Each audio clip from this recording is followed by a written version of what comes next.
everyone, and welcome to another episode of Fred Talks, a podcast where we talk all about the fashion industry and why it might be more important than you'd think, but less glamorous than it seems. In today's episode, we'll be talking about why is fashion industry so heavily supporting fashion designers only, or more than any other jobs in the fashion industry. I know this seems quite obvious because what would fashion industry be without fashion designs? But I've recently seen a post at One Granary talking about how fashion industry is generally supports fashion designers more than any other jobs or any other students of any other courses. And I've recently had an experience when someone assumed that I was a fashion designer when I said that I was doing fashion, that I was working in fashion. And I realized that this really is the most common assumption. When you say that you do fashion, it immediately means that you're doing fashion design. And I do understand that it seems quite like, what else would they assume? But then again, if you tell someone that you work in the music industry, no one really assumes that you're a singer or that you're a music producer or anything else. So in today's episode, we'll be talking about why is that. I was thinking about examples that I could give you to actually show you how very common it is for people to assume that you're a fashion designer if you're working in the fashion industry. And I remember the TV series Friends. If you've ever watched it, you know that there was a running joke that no one knew which Chandler's job was. But I bet you that if you ask anyone what was Rachel's job, everyone would be equally clueless as they were about Chandler's. Rachel obviously worked in a coffee shop, then she worked in Bloomingdale's, then she worked at Ralph Lauren. But what was her actual job? What was the position? I give you a little bit. She was a buyer. And what is a buyer? A buyer essentially is a person who decides what clothes is going to the stores. And if I say it like that, it sounds quite essential, doesn't it? Obviously, yes, we have fashion designers who make the designs, but then there has to be someone who decides on what you're going to see in a shop and someone who puts it there. So why is it that we only believe that fashion designers are superior to anyone else in the industry? I made a research and I concluded that there are two reasons for it. And the first one is that the fashion designer often seems as the face of the brand. In today's world, I mean, to be fair, I believe it's always been like that, or for a very long time. The ones that are seen are the ones that get the recognition. That itself makes sense, because how is someone supposed to know that there are 10 people behind one project when you only see one? And if you think about it, when you look at Instagram, right, you see a post about a photo shoot. Who is usually tagged? The designer or the brand, makeup artist, photographer, sometimes the model, and the stylist. And that's usually about it. However, that's not the only people. There's many, many more assistants that are usually never credited. And it's the same with the designers. At the end of a runway show, it's always them and them only who run out after the end. I mean, after the end of the show. It's never the dressmakers, is it? It's never the stylist, it's never the assistant. And the question is why? Why do designers not want us to know that there are more people in their team? Reason number one could be that the fashion industry is extremely competitive. It's toxic how competitive it is. And admitting that you aren't the only one who did the whole collection by yourself, you didn't make all the dress, you designed them, but you didn't make all of them, you didn't style every look on the runway, might just seem like admitting that you're not the almighty genius that you present yourself to be. And the other reason is that maybe if you admit that there are other people working with you and helping you and supporting you, you might be putting your position at risk because there might be some almighty genius that can do everything on their own. Spoiler alert, they aren't. The foundation of this issue was late in the 20th century, when designers like Versace or Dior or Maison Margiela or Ralph Lauren or Marc Jacobs all started their brands within roughly 20 years. At the same time, it was also rise of fashion weeks, with the first fashion week being held in New York in 1943.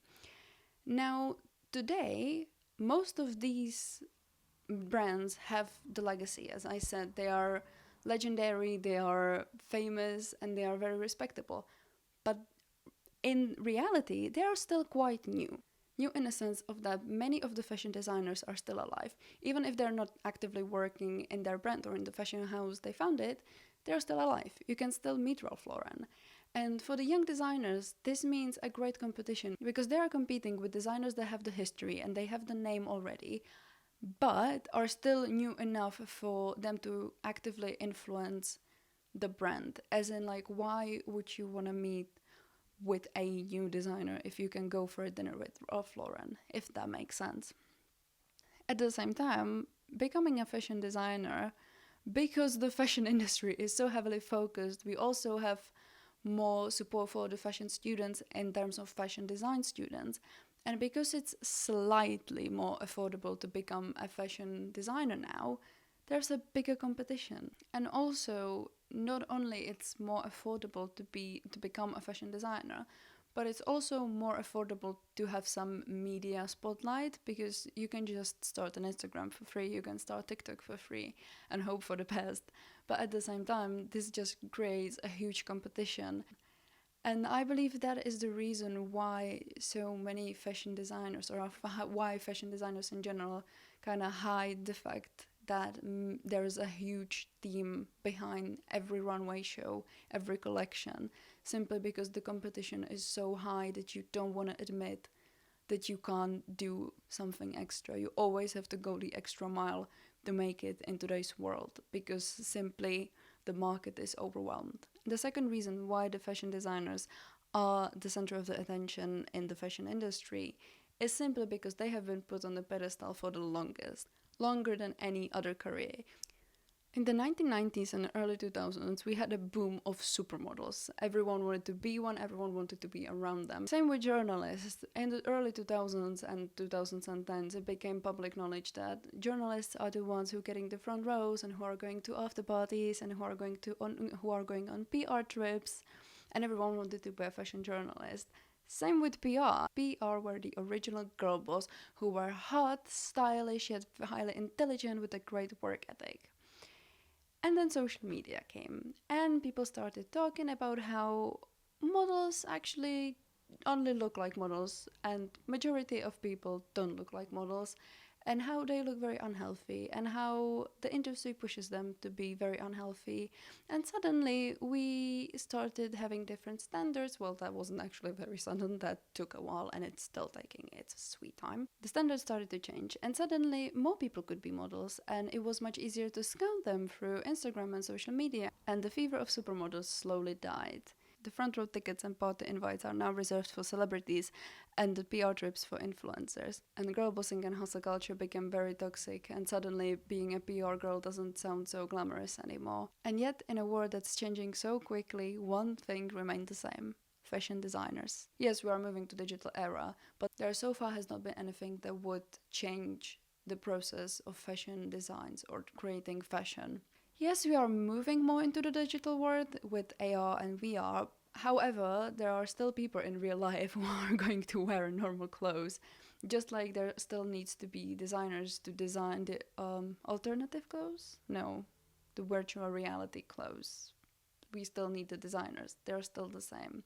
And so designers is the only job that survived everything that happened since its beginnings, pretty much. And that is the reason why we're so focused on them, because they have been here the longest. So it does make sense for the fashion industry to invest in this specific career, because it's one career that you can rely on. Obviously, you're not going to invest so much into a fashion journalism student when the course very well might not be relevant in a year or two. Same goes for anyone else. However, as the post said very well, the post that I mentioned at the beginning, fashion designers might be the heart of the industry, but they can't be it on their own. Who would you present your fashion on if you didn't have models? And how would it get to the shops if you didn't have buyers? And who would make it good look on a display if you didn't have visual merchandisers?